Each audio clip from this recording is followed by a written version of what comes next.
কিনবে শাড়ি না বাসন কোসন, বেতের ঝুড়ি না পিঠে পুলি, খেলনা বাটি পোড়া মাটি নাগরদোলা। এসেছি বাণীপুর মেলা। শান্তিনিকেতনের পৌষ মেলার পর পশ্চিমবঙ্গের দ্বিতীয় বৃহত্তম লোক উৎসব হাবড়ার বাণীপুর মেলা।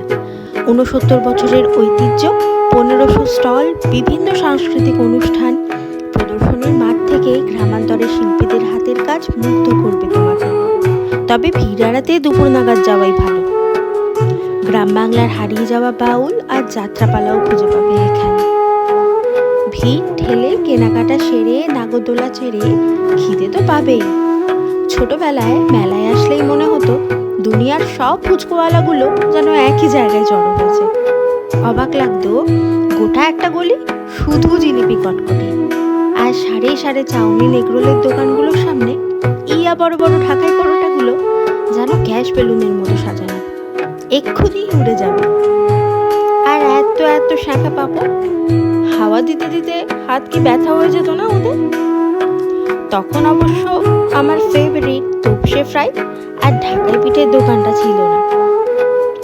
এদিকে আসলে রসবড়া বা ভাজা পুলি চেখে দেখো কিন্তু। আর বাড়ি ফেরার পথে বাদাম ভাজা নিতে ভুলো না।